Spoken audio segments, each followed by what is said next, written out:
obviamente, aumentando todo o mercado, né, a indústria aeronáutica vai ser estimulada e nós só vamos ter a ganhar, tanto o usuário quanto a nossa indústria. Avião de luxo não é fabricado em série, ele é fabricado um por um, e cada um deles tem que ter a sua modificação aplicada. Se isso for melhorado, gente, imagina quanto trabalho não vai sobrar para nós, engenheiros, para os fabricantes de peças, para os reparadores. Isso vai ser uma maravilha. O que eu acho que vai ser mais imediato e que o valor disso pode ser capturado mais facilmente pelo nosso aerofornecedor, seja o que acontecerá com o mercado de modificações para aeronaves executivas, o mercado de alto luxo que a gente falou. A gente sabe que a customização, às vezes, é mais cara que a própria aeronave.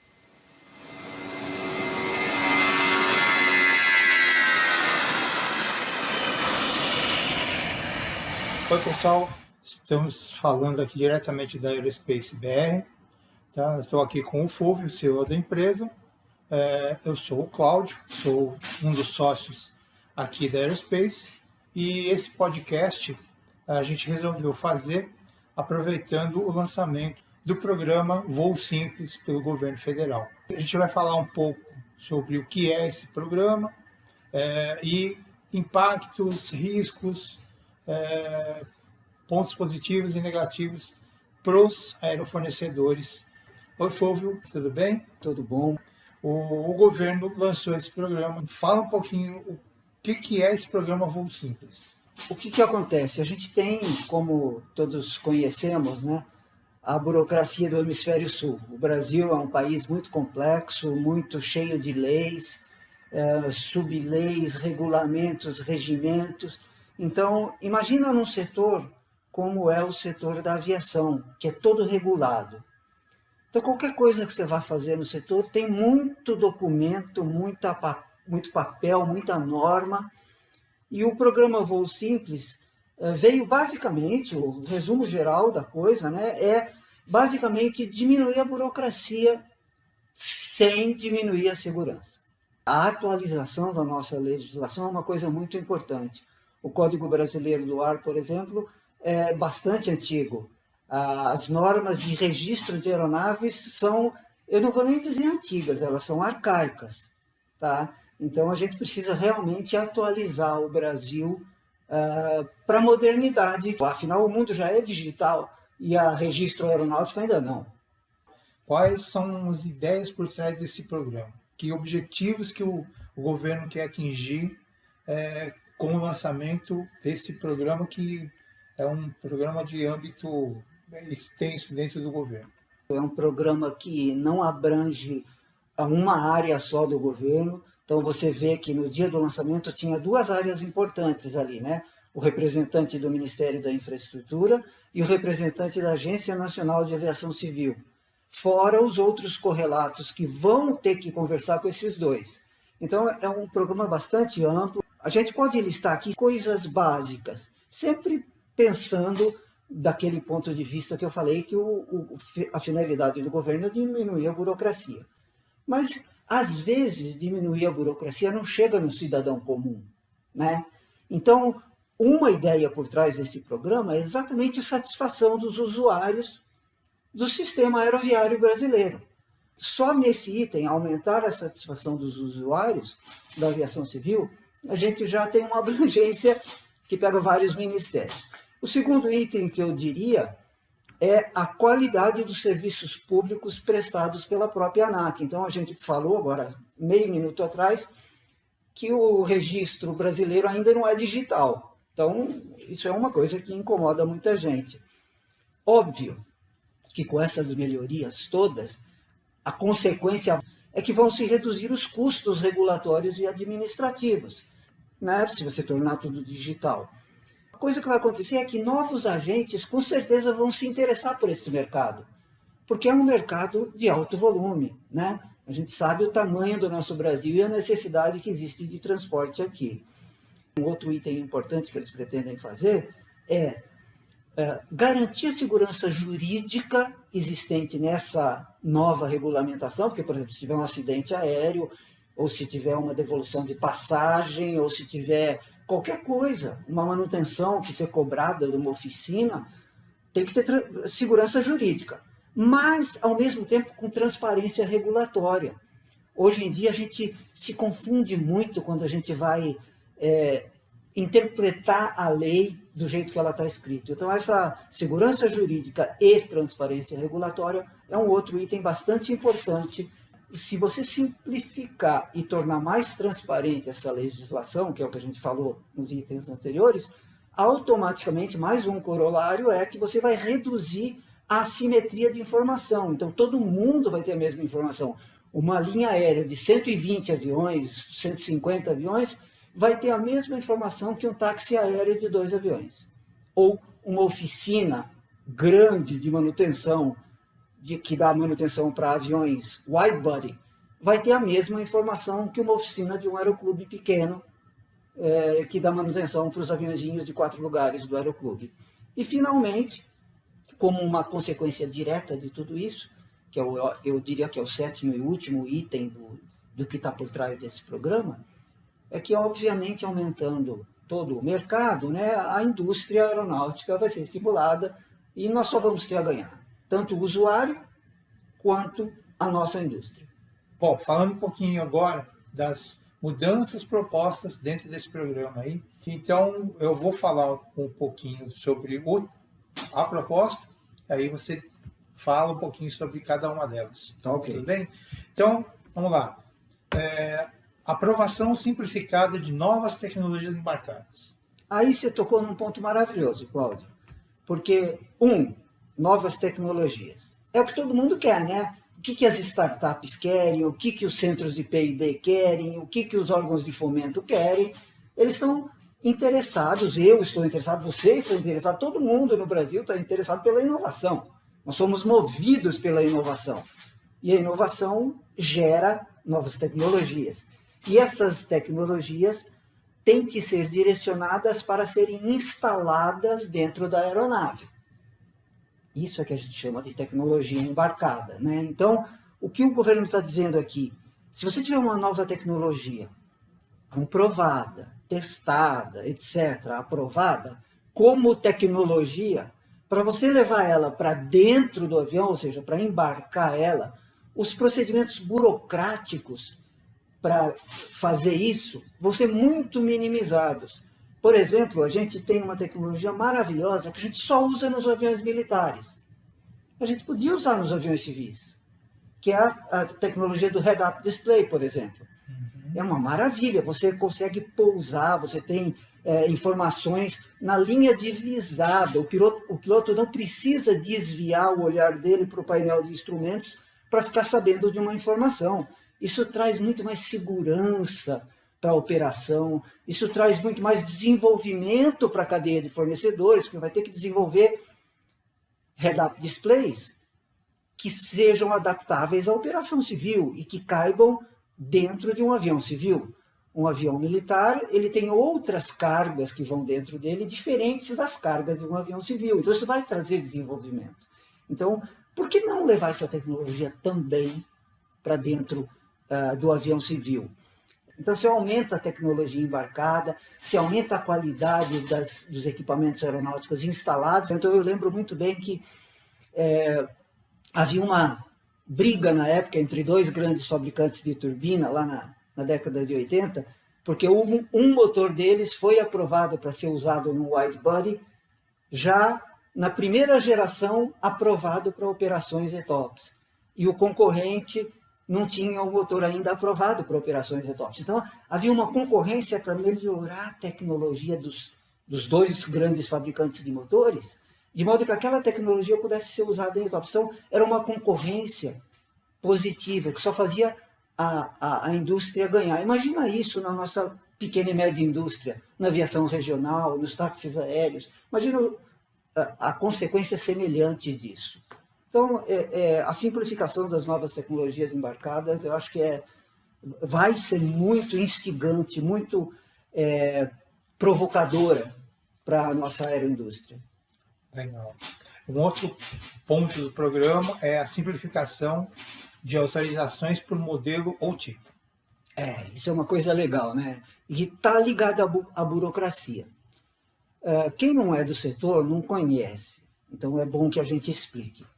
Qualquer certificado que certifique alguma coisa de alguém do setor, então, por exemplo, um certificado de piloto, uma carteira, né, como a gente costuma dizer, de piloto, está dizendo lá que eu sou piloto do 737-300. Aí vem o fabricante e lança o 737-500, que é igualzinho, a mesma estrutura, o mesmo painel, mas muda a potência. Ele pode ter um tanque maior, pode ir um pouco mais longe, levar mais passageiro, mas é o mesmo avião que eu posso pilotar. Só que não está escrito no meu certificado que eu posso pilotar o 500. Então, o que eu tenho que fazer? Eu tenho que fazer um treinamento, eu tenho que fazer uma verificação, uma prova, e então uma autoridade vai lá e escreve no meu certificado. E 737-500 também. Aí eu posso pilotar o 737-500. Imagina, isso acontece para a oficina que faz manutenção, isso acontece para o mecânico que faz esse serviço, isso acontece para o piloto que pilota o avião, acontece para a empresa que produz peças, ela tem que ter o certificado daquela peça. E acontece para toda a indústria aeroespacial. Você é limitado naquele componente específico que está escrito no seu documento. O que eles estão dizendo aqui? Isso é maravilhoso. Estão dizendo assim, peraí, gente, existe uma família de equipamentos, sei lá, turbinas aeronáuticas. Entre X potência, eu não sei como eles vão fazer isso, porque eles vão estudar e propor isso com calma, tem uma tabela, inclusive uma planilha muito bonita na legislação com quem vai fazer o estudo, prazo que vai fazer tudo isso, muito bonitinho, tá muito bem feito o trabalho, tá? E tem prazos desafiadores. Eu não vi nenhum prazo maluco, nenhum prazo inconcebível, mas eles não são prazos assim, isso só vai acontecer daqui a 100 anos. Não é, são prazos desafiadores. Então, alguém vai estudar essas características que grupos de equipamentos, ou grupos de operações, ou grupos de serviços, ou grupos de peças têm, e falar, se você está certificado numa coisa desse grupo, você está certificado no grupo inteiro. Então, digamos assim, vamos fazer um pensamento hipotético aqui, gente, por favor. Nós aqui estamos generalizando para facilitar o entendimento, tá? Imagina que eu seja certificado para fazer cheque de pernoite de wide body, de avião grande, aquele avião com 2 corredores, né? Por que eu não posso fazer no outro avião que também é wide body, também tem 2 corredores, e é só o cheque de pernoite? Será que eu posso? Vamos ver, não sei, vamos estudar. Mas é isso que eles estão escrevendo aqui, estudar a viabilidade da simplificação de autorizações por modelo. Ou seja, se eu conseguir garantir que, mesmo mudando o modelo, aquela autorização, seja de serviço, de modificação, de uso, de operação, do que for, ela vai continuar válida, então o usuário, o operador, digamos assim, que pode ser o engenheiro que vai dar manutenção, pode ser a indústria que vai construir uma peça, pode ser o piloto que vai operar, ele pode operar, pode construir a peça, pode dar manutenção do mesmo jeito para o outro modelo, sem precisar de um reteste, de um recertificado. Eu acho isso muito inteligente, porque, puxa vida, a gente voa, né? A gente constrói avião, né? Avião tem asa, avião tem fuselagem, avião tem roda, avião tem freio, avião tem motor. Esse negócio de só o traço 1, essa muito especificidade tira a nossa capacidade de competitividade mundial. Então, fazer isso aqui dentro é dar um passo para a gente se tornar mais competitivo. Muito bom. Continuando nessa parte de certificação, também tem um projeto lá para simplificar o processo de certificação. Isso. O bicho de 7 cabeças de todo mundo em aviação, né? Certificação. Ai, meu Deus, eu vou morrer. Vai vir um auditor aqui, vai vir uma autoridade e... Nossa, não é assim. Primeiro, A gente sabe que se a gente fizer tudo direitinho que está escrito na regulamentação, nas documentações e nas normas, a gente certifica. É a mesma coisa que dizer, se eu puser um pé na frente do outro, eu ando. Não tem jeito. Acontece que do jeito que está hoje, botar um pé na frente do outro e andar, ou seja, fazer o passo da certificação, está se tornando muito caro. Então, o processo de certificação em si assumiu um nível de custo que é impagável para pequena e média indústria ou pequeno e médio operador. Então, vamos lembrar aqui como é que era o Brasil em 1960, 1950, 60. O Brasil tinha um monte de pequenos operadores, tinha um monte de gente voando no Brasil inteiro, aviões médios e pequenos. Era gostoso e barato. Você via, tinha as oficinas dos aeroclubes que faziam as manutenções. O processo foi se tornando tão burocrático, tão burocrático. O objetivo é nobre, porque você quer garantir a vida, você quer garantir a segurança. Isso a gente nunca vai abrir mão, e tenho certeza que eles não vão abrir mão. Mas, em prol de tentar garantir a segurança, a gente burocratizou o sistema, como a gente costuma dizer no popular, né, engessou o sistema. Além de engessar, você encareceu. Então, quando eles falam que eles vão simplificar o processo de certificação, a ideia é fomentar a renovação da frota. Então, é apenas simplificação de processos, tanto da certificação das aeronaves como dos seus componentes, né? Hoje em dia, você compra uma aeronave X qualquer,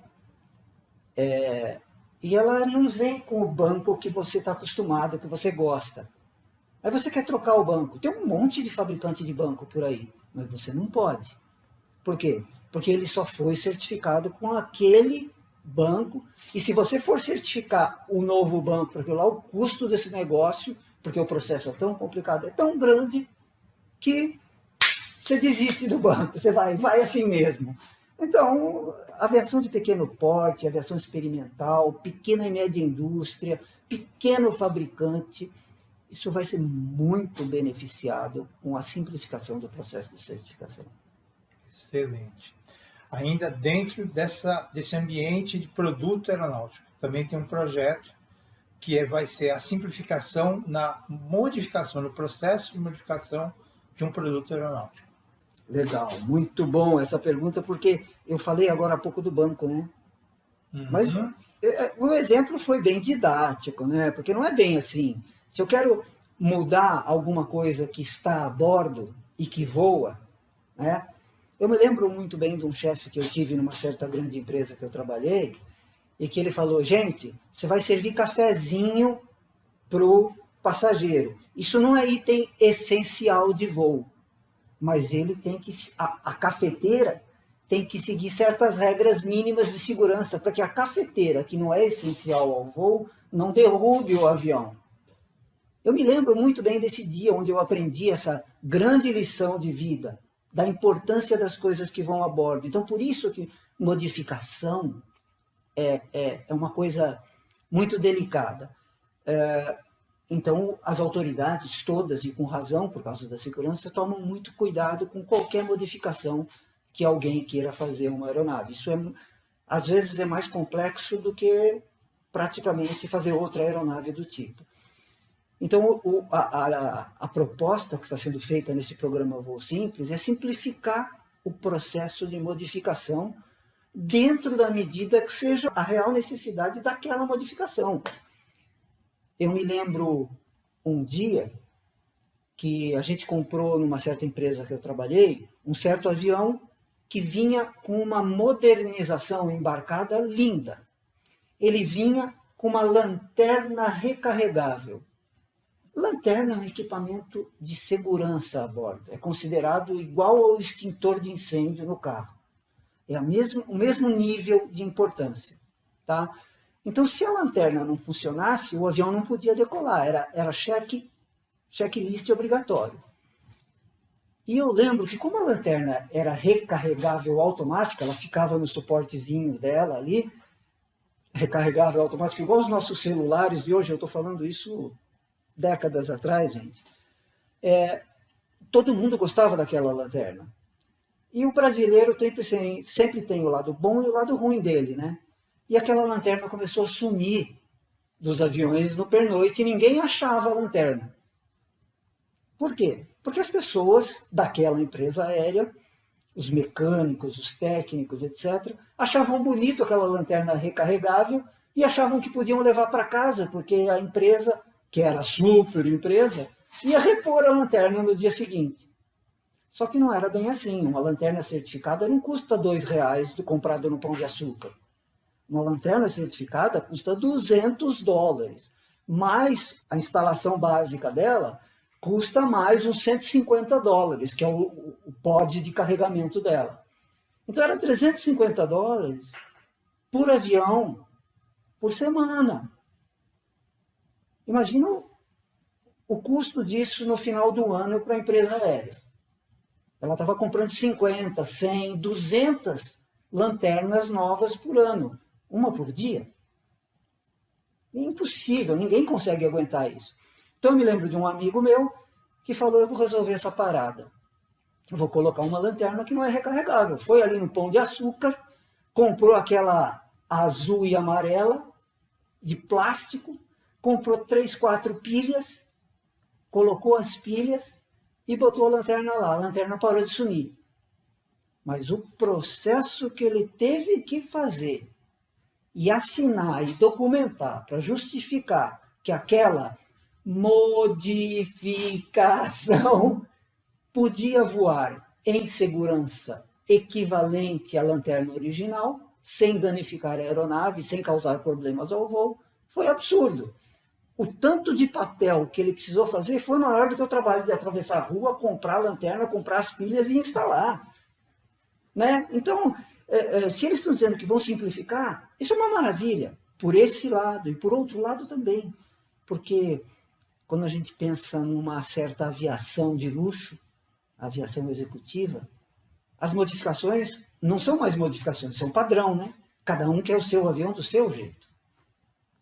Então não tem uma fábrica de série de avião de luxo. Avião de luxo não é fabricado em série, ele é fabricado um por um, e cada um deles tem que ter a sua modificação aplicada. Se isso for melhorado, gente, imagina quanto trabalho não vai sobrar para nós, engenheiros, para os fabricantes de peças, para os reparadores. Isso vai ser uma maravilha. Muito bom. Agora, tem uma proposta aqui dentro desse programa, que é uma proposta interessante, até deixa eu fazer um adendo aqui antes do Fulvio falar um pouco sobre ela. A proposta é sobre aviação anfíbia. Aí, durante a apresentação do programa, eu, como muitos de vocês que assistiram, talvez não soubessem, e talvez não saibam ainda, mas no Brasil não existe aviação anfíbia civil. Só as Forças Armadas têm autorização para operar aeronaves anfíbias dentro do Brasil. Eu não sabia disso e foi uma proposta que eu achei maravilhosa. Tá? Então, Fulvio, fala um pouquinho sobre essa diferença do que é a aviação anfíbia e por que não podia uma companhia aérea fazer essa operação. Aí eu me reporto ao mesmo problema que a gente tem nas alfândegas, né? O intuito dessa dificuldade de aviação anfíbia civil na época era o problema da incapacidade do próprio Estado de fiscalizar localidades de pouso e decolagem anfíbias nesse Brasil do meu mundão aí, enorme, cheio de rios, cheio de lagos, numa distância absurdamente... Então entende-se a legislação, mas como a gente já comentou no começo dessa nossa conversa aqui, isso é lá do passado, gente, a gente precisa modernizar. Hoje em dia a gente tem satélite, hoje em dia a gente tem radar, hoje em dia a gente tem um monte de maneira de fiscalizar essas áreas todas. Então eu aplaudo de pé a iniciativa do setor de criar regulamentação, que é isso que eles vão fazer. Eles vão criar uma regulamentação para a operação civil da aviação anfíbia. Então, imagina o seguinte, hoje, para a gente chegar numa aldeia indígena, no Amazonas, no Amapá, naqueles lugares lá, com remédio para salvar as pessoas, ou de barco, que demora um tempão, ou é a nossa querida FAB que vai fazer o serviço comunitário. Então, pega os aviões que ela tem, que são anfíbios, que pousam lá no Rio e vão e levam o remédio. Só assim. Agora, imagina uma cidade grande como Manaus, ou equivalente do Nordeste, da região dos rios lá, que não tem aeroporto, porque tem mata em volta dela inteira, então, em vez de desmatar, a gente pode pousar no rio, faz um ancoradouro muito bem feito, com toda a competência que a engenharia brasileira tem, né? E ali você terá o transporte, entre outras coisas, eu dei o exemplo aqui do medicamento, mas com certeza passageiro, com certeza carga. Uma das empresas mais antigas de aviação do mundo e com menor índice de acidente da história da aviação mundial é uma empresa que opera uma única linha anfíbia. Então, a gente só pode aplaudir de pé, como eu disse, a costa brasileira, os nossos rios, os nossos lagos e o pessoal ribeirinho, né, que a gente diz, o pessoal que mora nas redondezas desses lugares, só vão agradecer, porque vai trazer desenvolvimento para toda a região.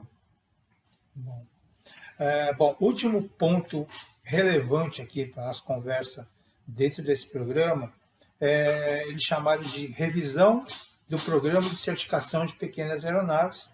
Existem muitas restrições, como a gente falou no começo, tanto para a parte de engenharia, como para a parte de manutenção, como para a parte de operação de qualquer coisa que voe. E é compreensível, né? Eu não quero que um avião caia na minha cabeça. E o cara que está dentro do avião também não quer cair quando ele está lá dentro do avião. Então, a segurança em primeiro lugar. Mas há maneiras de garantir essa segurança, como o governo vem estudando, e muita gente vem estudando, isso tem sido matéria de algumas teses, em muitos cursos, tanto no Brasil como fora do Brasil. Há maneiras de se garantir essa segurança, tá? Com menos complicação burocrática. Então, as pequenas aeronaves eram um grande problema aqui no Brasil. Existem milhões de aeronaves. Eu, especificamente, voei muitas delas na década de 80. Aeronaves que, se você olhar para ela hoje, você fala, isso é um papagaio, isso não é um avião. Mas havia segurança. Havia uma preocupação com a segurança do equipamento. E essa preocupação com essa segurança era muito forte, muito rígida, a ponto de garantir que eu estou aqui para conversar com todo mundo hoje, 50 anos depois, né? Então, 40 anos depois. Se a gente puder, eu acredito piamente que é possível, melhorar a regulamentação, tanto de certificação, como regras de sobrevoo, regras de sobrevoo de áreas densamente ou não povoadas, né, que é o que a gente mais se preocupa, e a localização dos aeroportos. Se a gente conseguir revisar essas normas de modo que a gente simplifique essa burocracia, e eu tenho plena e absoluta certeza que isso é possível, a gente vai dar um grande estímulo a esses pequenos fabricantes de se tornarem regulares. Porque hoje em dia, a vasta maioria não está regular porque não consegue cumprir com toda a burocracia, seja por preço, seja por tamanho da burocracia. Então, quando eles falam em certificação de pequenas aeronaves, isso vai ser ótimo. Eu lembro lá atrás, quando um dos coordenadores, diretores da ANAC, propôs esse programa de certificação de pequenas aeronaves, e ele começou a fazer um plano de como fazer isso. Ele chamou de IBR 2020. E nós estamos em 2020 e o plano está sendo anunciado. Parabéns ao nosso amigo, parabéns à ANAC e a seus competentes profissionais por trazerem até hoje IBR 2020, em 2020. Conseguirem trazer hoje à prática o que eles teorizaram lá atrás, anos atrás. Isso é muito bom. Muito bom, legal. Vamos falar agora um pouco sobre o que esse programa vai trazer de bom ou de ruim para a cadeia de aerofornecedores do setor aeroespacial aeronáutico. Tá? Fala um pouco o que você acha, quais que são as vantagens que o aerofornecedor vai ter com esse programa. Então, isso é muito bom. Olha, a gente acabou de falar no IBR 2020. Quem é que seria um aerofornecedor certificado, qualificado, bem instalado, com funcionários treinados, que iria vender alguma peça para uma empresa dessa que não é certificada ou qualificada? Com o IBR 2020 e este programa trazendo ele à prática, o aerofornecedor pode se tranquilizar e ganhar um novo mercado. Todas essas aeronaves passarão a ser aeronaves legais, que precisarão de peças legais, de serviços legais para eles. Além disso, com o aumento do número de aeroportos, né, a gente viu que vai facilitar as regras para os aeroportos. Vai haver, com certeza, um aumento no número de aeronaves. Né? Se eu crio um aeroporto lá e não ponho nenhum avião lá, ele não está servindo para nada. Então, com certeza, vai aumentar o número de aeronaves. E uma vez que aumente o número de aeronaves, essas aeronaves têm que ter peças de reposição e têm que ter serviços de manutenção. Quem faz as peças de reposição? O nosso querido aerofornecedor. Então, vai aumentar o seu mercado. Né? Então, é muito gratificante para o aerofornecedor esse crescimento do mercado. Além disso, aumenta muito uma possibilidade que a gente já falou lá atrás. A gente falou da indústria do luxo, né? Então, geralmente essa indústria do luxo está fora do Brasil. O cara que compra um avião customizado para ele, a customização, que é a tal da modificação, né? Geralmente não é feita no Brasil. Por que não é feita no Brasil? Porque a nossa burocracia para aprovar essa certificação, essa modificação, essa customização, é grande o suficiente para ser melhor levar para fora, fazer lá fora, certificar lá fora e depois importar o avião. Então agora os nossos aerofornecedores terão a chance de começar a fazer isso. Grandes instalações poderão receber aeronaves não customizadas, poderão desenvolver, fabricar e instalar peças inteiras, conjuntos inteiros da customização da aeronave. Eu me lembro a primeira vez que um cliente na Embraer chegou e falou: eu quero um chuveiro. Faz muito tempo. E o cliente pediu: eu quero um chuveiro, porque os banheiros só tinham vaso sanitário e pia. A hora que ele falou que era um chuveiro, né? É aquela história. Vamos desenvolver e certificar um chuveiro. Agora, a gente sabe que esse custo vai ser menor. Isso vai ser bom para a OEM grande, vai ser bom para o aerofornecedor, vai ser bom para o cliente, vai ser bom para o usuário final, vai ser bom para o governo, vai ter taxas e impostos recolhidos, coisa que não tinha antes, porque o evento gerador do imposto não acontecia. Agora o evento gerador do imposto vai acontecer porque o cara vai falar: puxa, vale a pena eu fazer aqui. Né? Então, essas são as três principais coisas que eu vejo como vantagem para o aerofornecedor. Geração de todo um novo mercado com as aeronaves experimentais regulamentadas, aumento do número de aeronaves em operação, então aumento da necessidade de peças de manutenção e aumento da competência e uso da capacidade instalada dos nossos aerofornecedores para fornecer peças e customizações específicas para a aviação de luxo. Muito bom. E desvantagens ou problemas que você consegue ver que o aerofornecedor pode enfrentar com esse programa? Eu diria que é muito próximo da dificuldade que todo negócio no Brasil tem. O nosso país é um país continental. Muitas vezes, dar assistência técnica, né, como a gente chama no popular, meu chuveiro queimou, meu secador de cabelo queimou, meu computador queimou, eu tenho que levar na assistência técnica.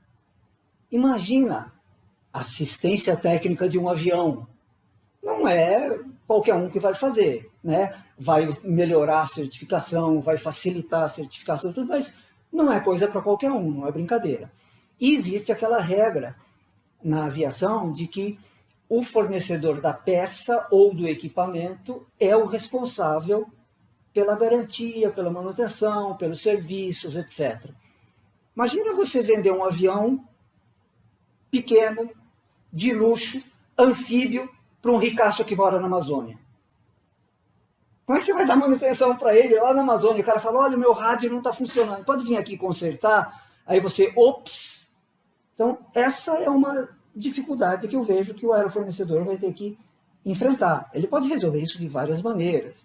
Eles podem se unir para esse tipo de serviço, eles podem abrir postos avançados em pontos estratégicos do Brasil. Existem várias soluções para isso. Então, é uma dificuldade típica do Brasil e acho que os aerofornecedores têm competência e capacidade suficiente para enfrentá-la. Outra coisa que pode acontecer é uma coisa que a gente chama em aviação de controle de configuração e documentação.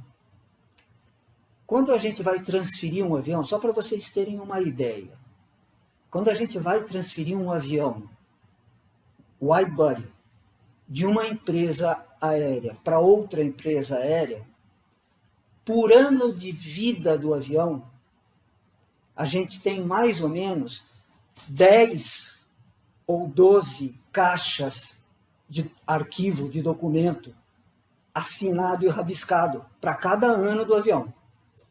Então você pega um avião de 20 anos, que depois de 20 anos você está transferindo da operação do operador A para o operador B. Você vai ter 20 vezes 10, você vai ter 200 caixas de documento para ser analisado. Isso por quê? Porque você tem que garantir que o avião saiu da fábrica em condições de voar sem machucar ninguém, tanto sem cair na minha cabeça, como sem derrubar o cara que está lá dentro. Mas durante a manutenção, você pode dar manutenção de forma errada, de modo que o avião se torne perigoso. Então, existem as regras de operação, que a gente acabou de falar alguns minutos atrás. Regras de manutenção e de operação. E essas regras de manutenção e operação têm que ser... A gente usa em aviação uma palavrinha muito chata. Rastreáveis. O que é isso? Isso é a mesma coisa que um advogado fala, que ela tem que ser confirmável. Você tem que comprovar que você fez o certo e não o errado. Tá? Rastreável é basicamente isso. E no caso de um avião, você rastreia ele da hora que ele sai da fábrica até o dia que você desmonta ele em peças para jogar no ferro velho. Então imagina um avião que dura 25, 30, 35 anos, você saber tudo que entrou e saiu de peça dele. Bom, isso é um controle necessário e vai continuar tendo que ser feito.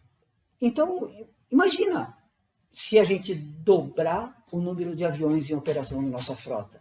Que eu espero que não seja só isso, eu espero que seja triplicar, quadruplicar no mínimo. Mas se a gente dobrar, vai dobrar esse trabalho. Então, essa dificuldade de controle de configuração e documentação, ela é a mesma, só que ela vai estar em maior quantidade. Mas isso, do mesmo jeito que a gente resolvia com caixas lá atrás, hoje a gente pode resolver com a digitalização de certos documentos. E a gente pode resolver com um bom treinamento e a boa qualificação do pessoal nesse tipo de processo. Então, eu também acho que é uma dificuldade, sim, mas também acho que é uma dificuldade que o nosso aerofornecedor vai saber superar com boa ajuda e a competência que ele tem. Legal. Ainda continuando dentro do caminho do aerofornecedor que a gente está preocupado, né? Vamos falar das possibilidades que se abrem para esse aerofornecedor. O que você acha que tem de caminho possível para o aerofornecedor se dar bem dentro desse programa que o governo está lançando? Falando em caminho, então a primeira coisa que vem à cabeça nossa é a segurança, né? E se vem a segurança, vem esse negócio do controle de configuração e documentação que a gente falou. E como eu falei, isso começa lá no fabricante da peça, né? Então, por exemplo, aquele aerofornecedor que ainda é muito simples, tem controles muito manuais, tem controles muito não aprofundados, ele pode ter dificuldade de entrar nesse mercado, como eu disse antes, né? O controle de configuração e documentação. Então, a oportunidade que se apresenta, o caminho que se apresenta para o aerofornecedor é ele ganhar competência nessa área. Aí eu estou falando de competência de gestão, competência de inspeção, competência de documentação. Então, isso pode envolver desde um novo setor para gerenciar isso na fábrica dele, 1, 2, 3, 10, 20 pessoas, não sei, dependendo do tamanho da empresa dele. Vai gerar mais emprego, vai torná-lo mais confiável, vai tornar o Brasil mais pujante, mas também pode se converter na instalação de novos sistemas digitais de controle da sua produção.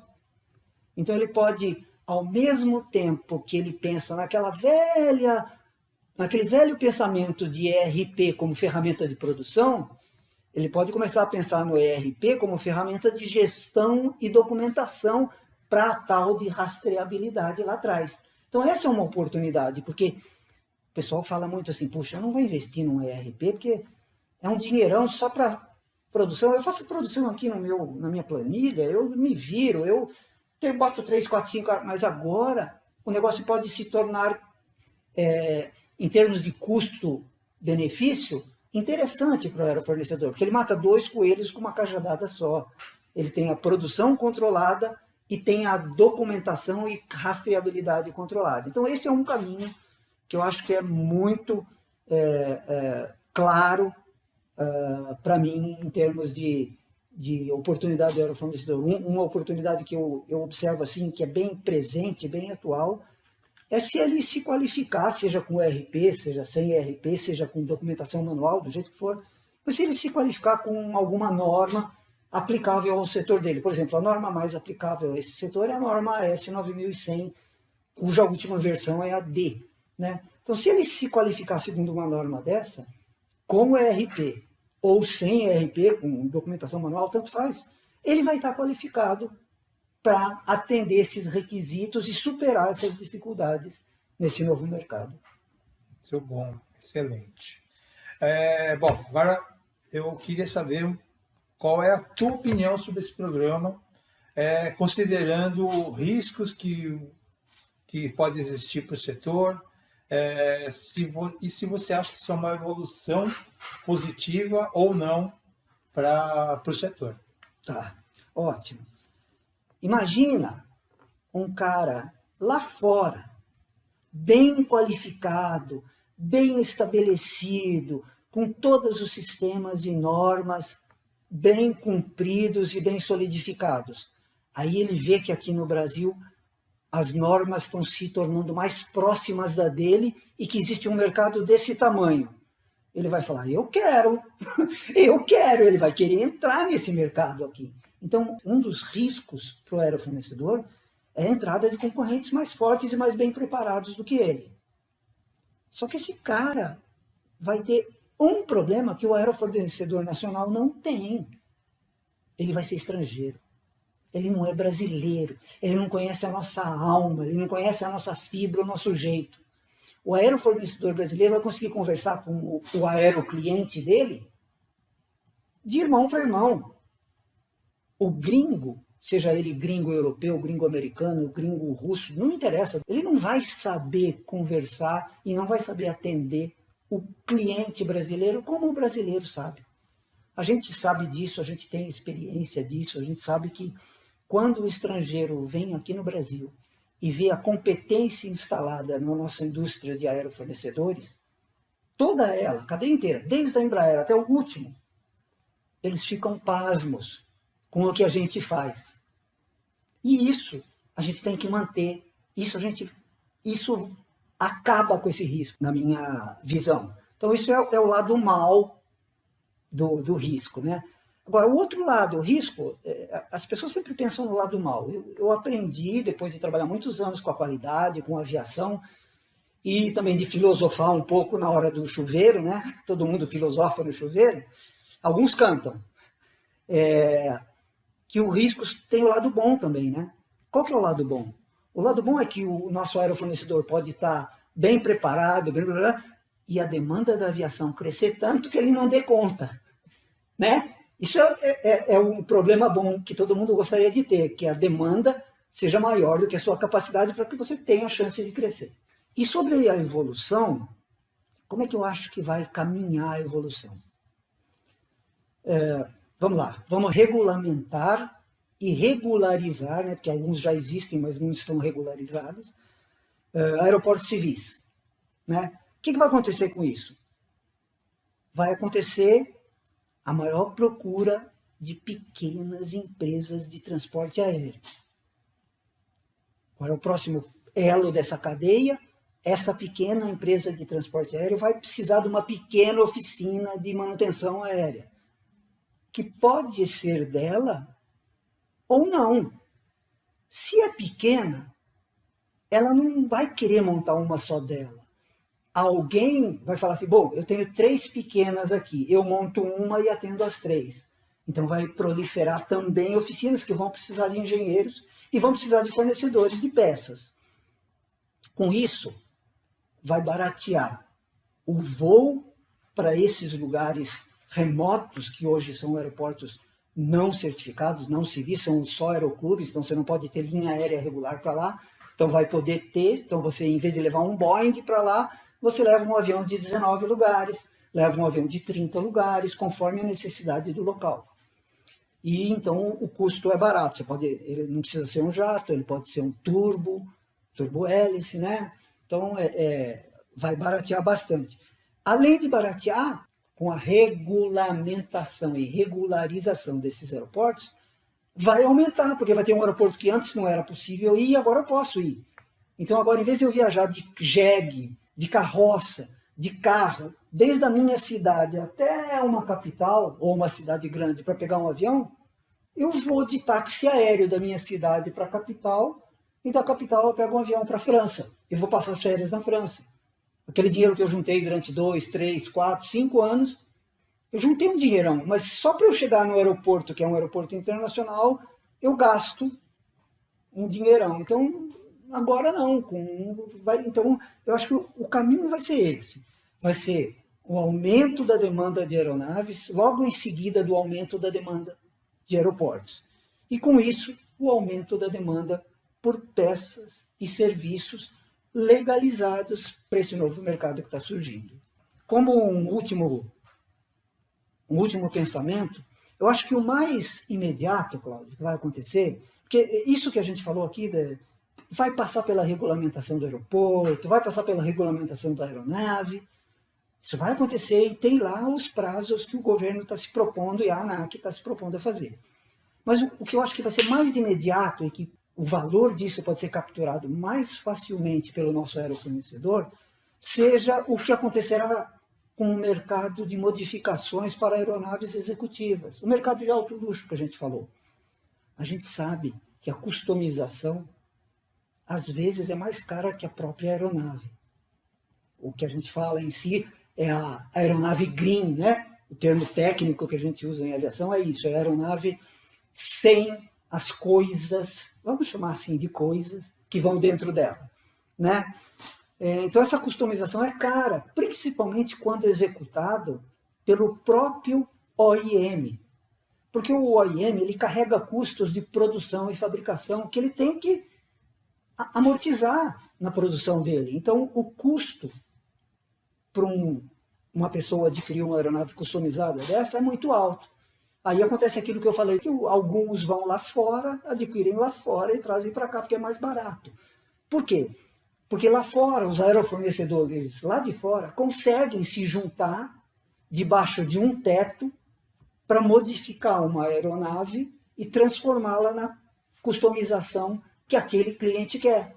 Então, eu acho que essa será a primeira grande mudança visível para o nosso mercado de aerofornecedores. Eles vão ter todo um lote de clientes aqui no país que vão precisar de aviões customizados e vão precisar da pequena peça em pequena quantidade específica para o avião dele, que depois vai gerar manutenção, e quem vai dar manutenção é quem fabricou. Então vai gerar toda uma cadeia de movimentação financeira, toda uma cadeia de empregos, toda uma cadeia, um ciclo produtivo, um ciclo virtuoso para os nossos aerofornecedores. Acho que esse vai ser o primeiro movimento, até antes do que os aeroportos. Bom, pessoal, estamos acabando aqui o nosso podcast de hoje. Então, quero agradecer ao Fulvio pelo tempo, né, pela presença aqui em explicar muitas dessas coisas. Fulvio, te agradeço. E, pessoal, a gente se vê no próximo podcast. A gente se despede aqui. Muito obrigado. Obrigado, gente. Obrigado, Cláudio, pela condução maravilhosa. O ambiente foi muito gostoso de conversar. Muito obrigado. Tchau, pessoal.